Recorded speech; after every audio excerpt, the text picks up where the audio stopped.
Yo, what's up mga ka-cottage? Magandang hapon muli sa ating lahat. So, yun at so ito ay na-update na natin mga ka-cottage. At ngayon pala ay uwi na sana ako, ngunit sa sa pag-con ko sa taas. So ito, may nakita po tayong nag-checkpoint pala dito manda mga ka-cottage. Dito po sa itong area na to, sa part na to. So ito po ay siguro bawat hapon nag-checkpoint po dito banda. Yan o.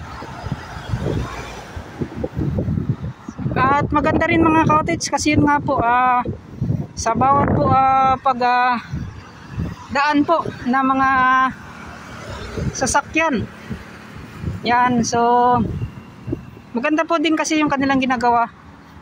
Kasi hindi po basta-basta yung mga motorista na magpapalakas po or yung takbo nila.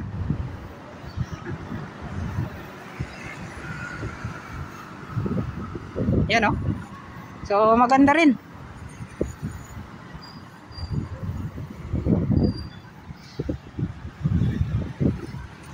Yan, makita po ninyo yung mga checkpoint na nandito.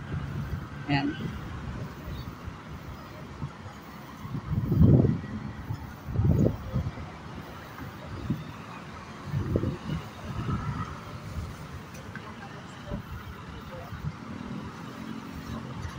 So dito tayo dadaan mga cottage ha.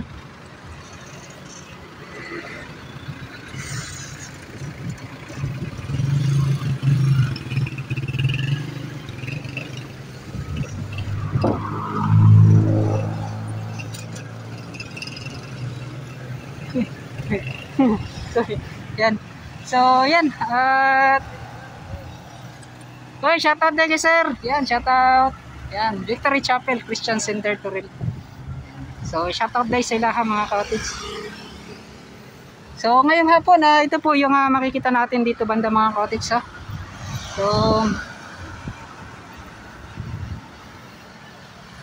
yan, maganda. So sana sa lahat po ng part po ng itong ginagawang Davao Coastal Road may ganito po para iwas disgrasya talaga. Yan, shoutout. Para din sa mga motorista. So yan o. Hindi lang po motorsiklo yung kanilang pinapara po sa gilid. So yun mga pan din, yung mga four wheels din yung kanilang pinapara mga cottage. Yan. Tinitingnan po nila mga cottage kung ano po yung mga bawat karga po ng mga sasakyan na nandito. So good job sa mga pulis. So saludo po sa inyo kasi yun nga po ay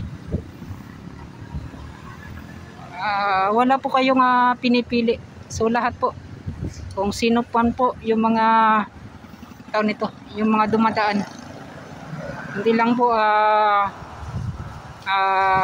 two wheels o itong ano nito, hindi lang po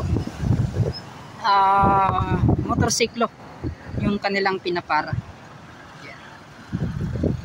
Good job, maraming salamat. So sana lahat po ng mga checkpoint ganito po yung ginagawa.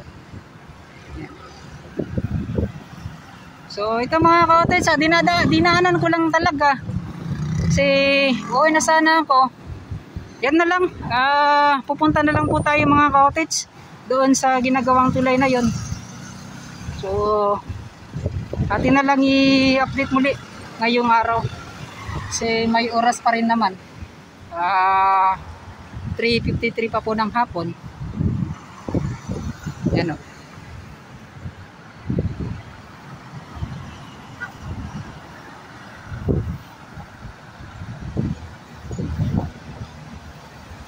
So dito may pictorial sila mga cottage.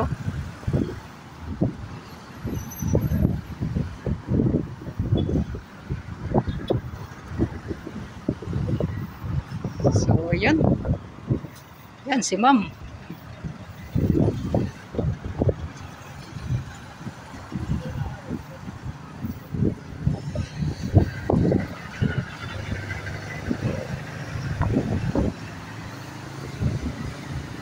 So maganda, may dala ka or may gamit ka na DSLR mga ka-cottage. Pag iba talaga yung kuha ng camera na yan. Ayan, lalakarin na naman natin mga ka-cottage sa yung kahabaan nito.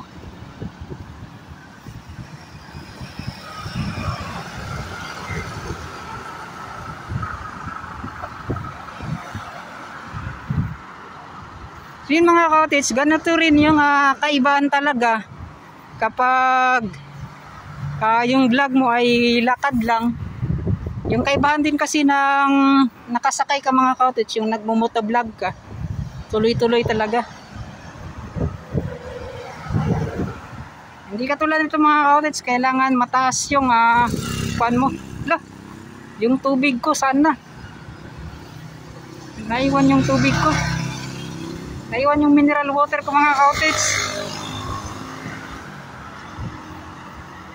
Kaya pala wala nang mabigat.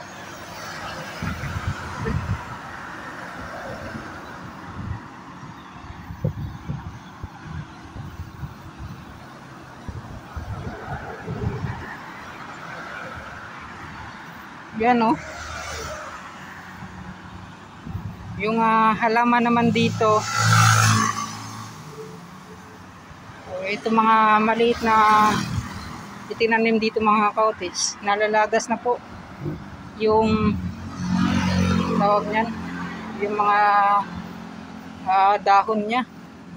Hindi ko alam kung namamatay ba yan mga ka-cottage or talagang season po ng kanyang pagkalagas.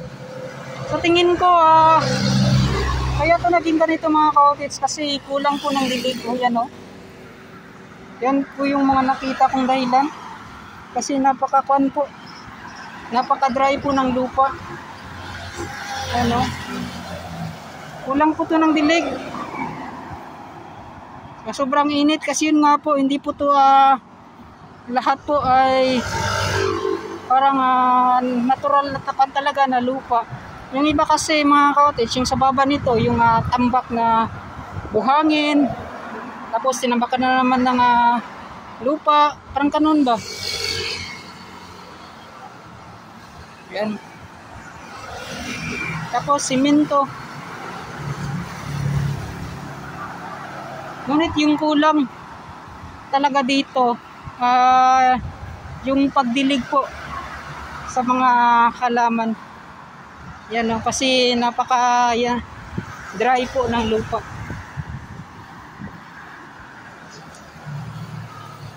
Yan, ito pa may mga nakasurvive naman mga ka-cottage katulad yan.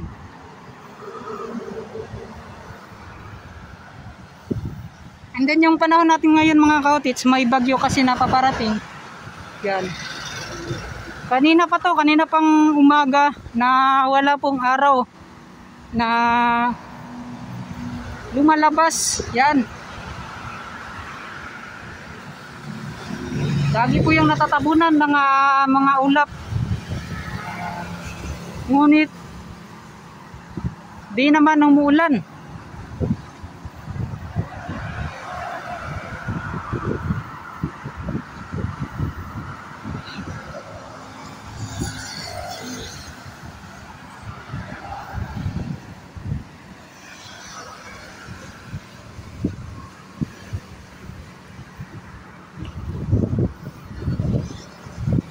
Yan o. So yan mga ka-cottage, dito naman banda.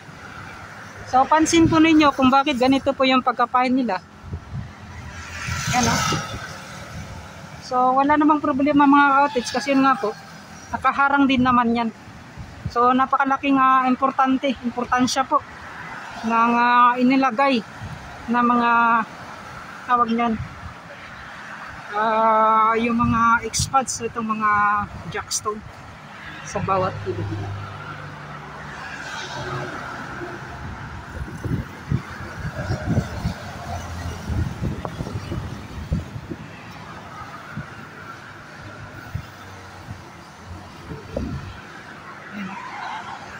So doon po tayo galing mga ka-cottage.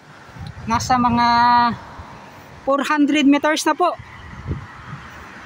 Mga 400 meters na po yung mga nalakad natin.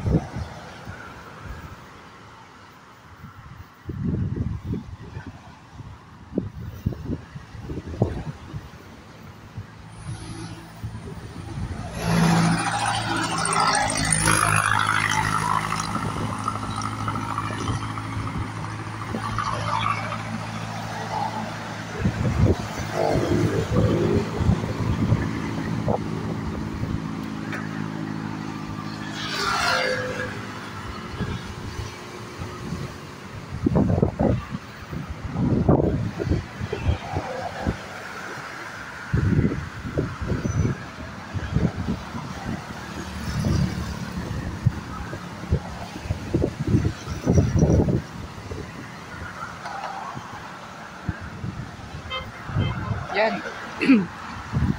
Mamatay na po sila mga kaote.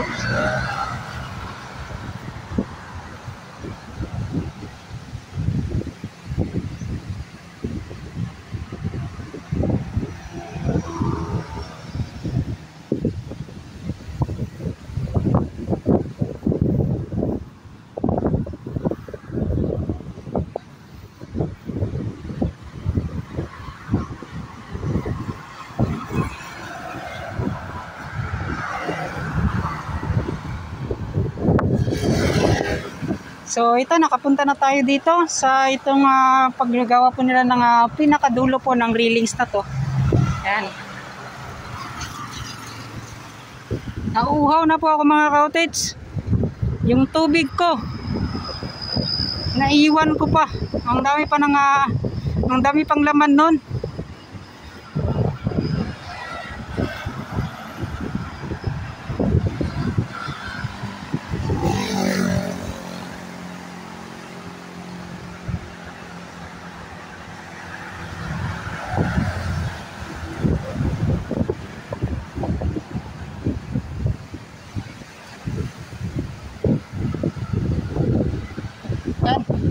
Kita po ninyo mga cottage kung gaano po kaganda itong ginagawang Davao Coastal Road at itong bridge na to.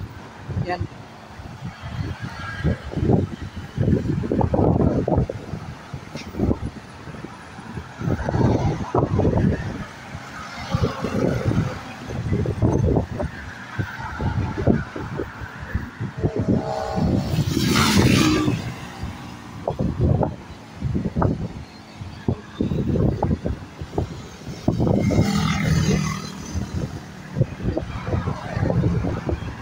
Yung mga cottage sa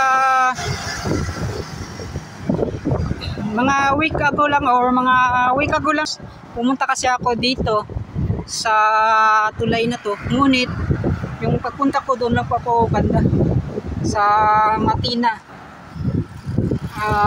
Playa. So hindi na po ako dito nakapunta kasi sobrang init ng araw na noon, ng araw na yon. Kaya ngayon ay lalakarin talaga natin yan hanggang doon sa kabilang dulo. Yan o. Nauuhaw na ako.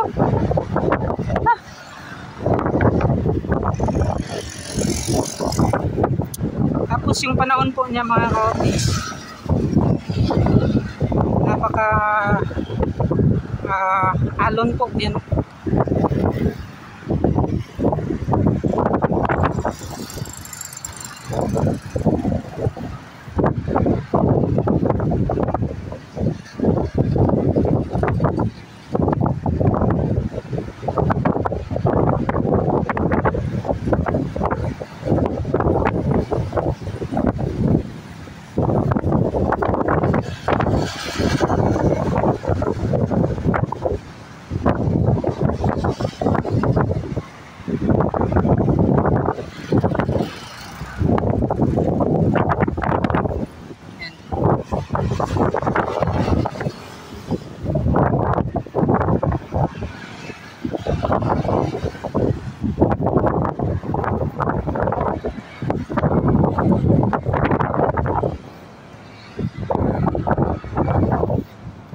Yun may ka-shoutout pala kay Sir Davao Portal.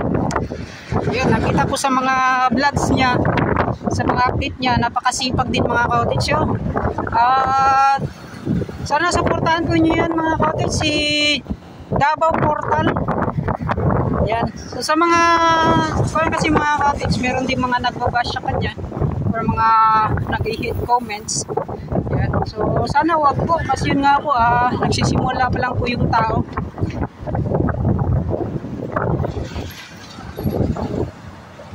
Huwag nyo po siyang ibas mga cottage, si Davao Portal. Yan. Grabe po mga cottage, so nakakahingan po ng paglalakad natin. Grabe, sobrang layo. Yan. So yan naman mga cottage, nalalakarin naman natin yung kabaan nitong tulay na to, itong bridge na to hanggang doon. Yan.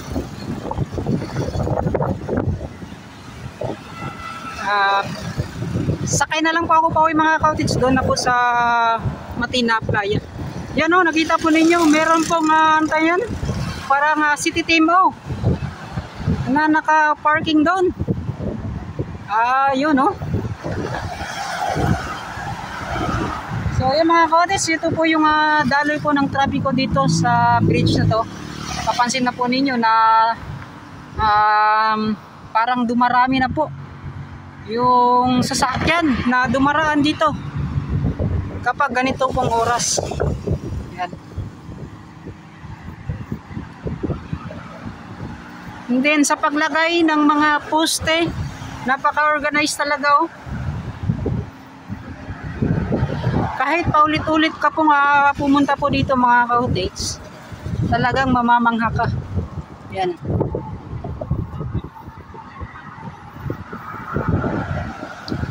So yun mga cottage, katulad nung unang update natin, yung bantay natin bantayan, yung natanong natin na auxiliary, police auxiliary dito. So kanila po daw mini-maintain, kanila po rinorobing itong area na to, kung may mga nakita pa silang mga bandal or ano ba mga cottage. Yan. So para talaga ma-secure nila yung kagandahan din dito tulay. Yan, maganda pa rin mga cottage, napakalinis. So city TMO.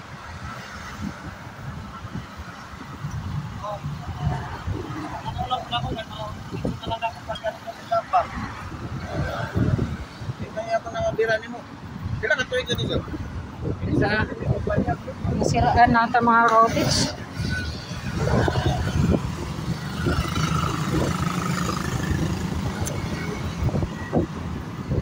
Nasiraan pala yun mga cottage.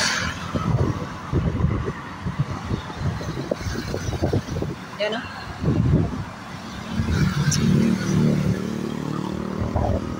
Yan, nag-picture taking pa dito mga cottage. So sina Lola, shout out. Yan, shout out naman. Yan. Shout out. So, nagpi-picture taking sila dito mga cottage. So, yan, hello, shout out. Yan, shout out tayo naman. So, yan mga cottage, dito naman ninyo ano po yung mga nakita nating mga pagbabago dito. Yan. So, napakaganda pa rin ng tulay. So, sana mapanitili po yung kagandahan dito mga cottage. Maraming salamat. Yan, shout out to sir. Nakamotor. So, ito.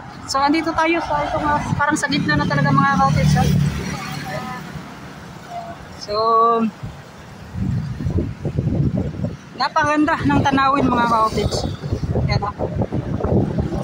Napaka-taas po kapag gusto mong tumingin dyan sa baba.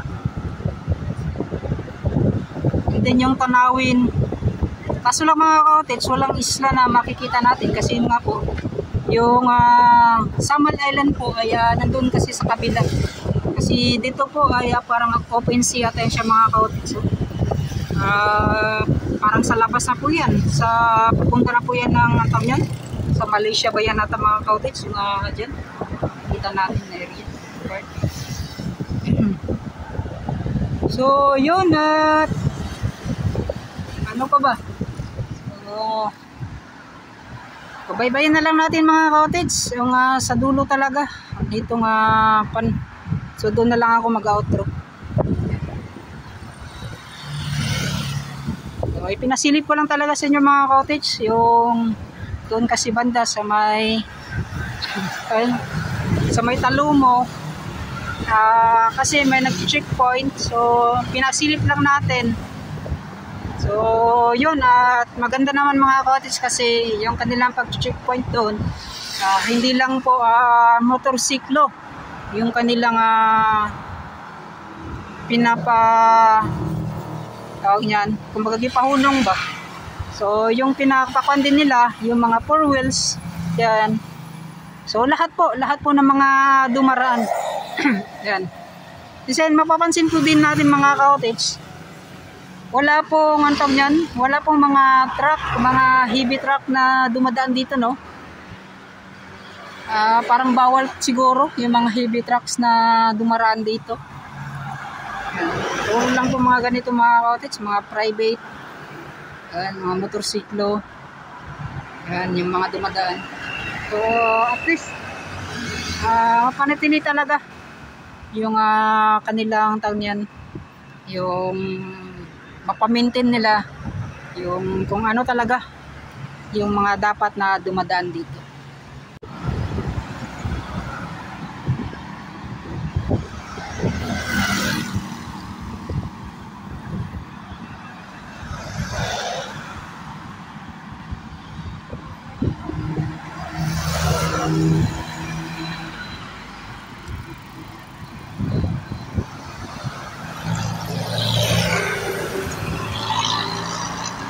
Yan mga cottage, so sayang, maganda sana makihits doon, no? At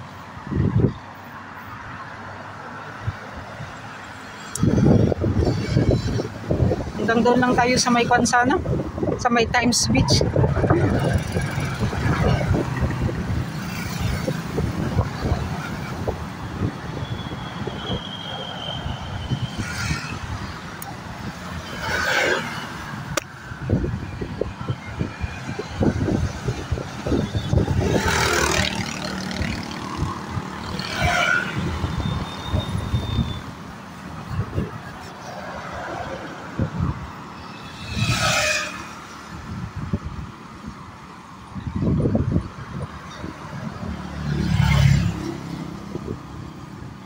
So yun mga cottage, so napakalayo na ng ating nilakad.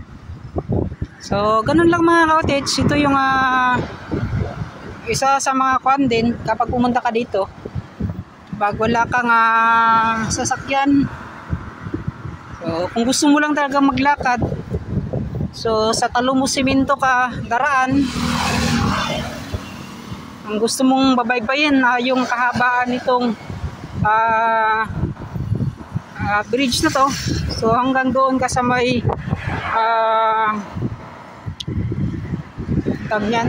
sa may Dumalag. So napakalayo niyan mga cottage, kung lalakarin mo lang. Ngunit sa tulad ko mga cottage, may mga daanan naman dito, yan dyan banda. So bababa ka po ng sa may tulay yan. So tapos sa may Matina Playa ka sasakay.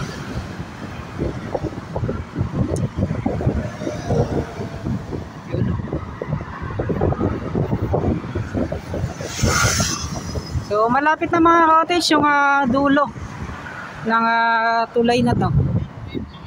Yan, shout out. Yan, shout out sa mga nagbike dira. Naibol. Asa? Lah. Naibol asa man kadalapit na naibol. Sa unahan?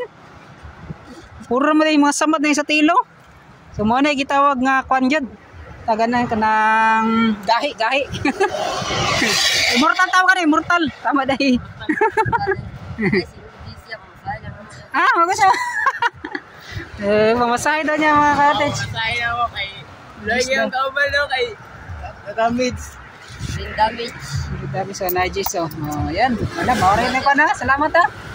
Yan, so, yan. Salamat kayo. Shout out. Alam ikaw kaupa kayo. Kaupa na naibol sa naan.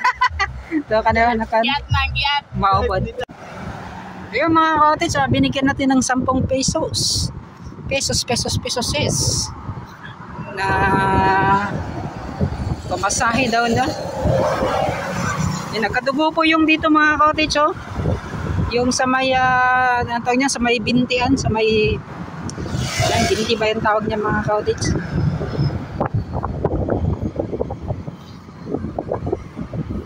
Oops, grabe yung tanaw niya po, no? Basta na yung chicks ba?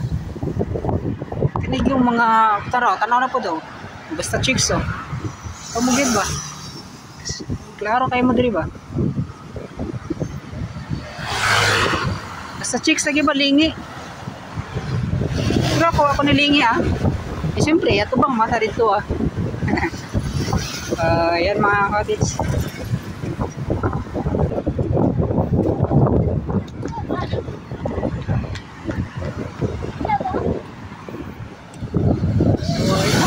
So dyan na po tayo babawa mga cottage. So dito na po yung dulo.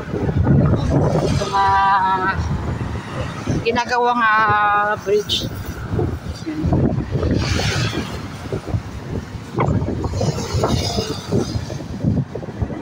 So far mga cottage, maganda pa rin naman, walang mga bandal.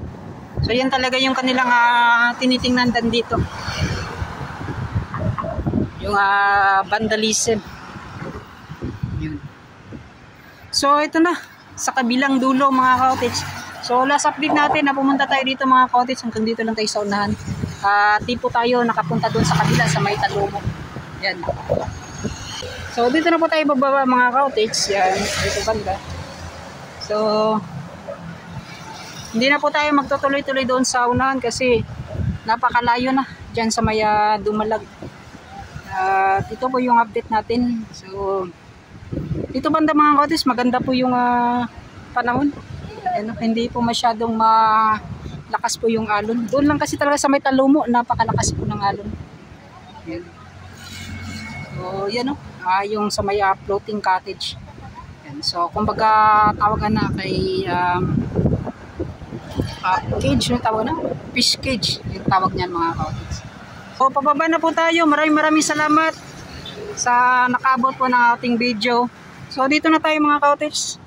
Yan.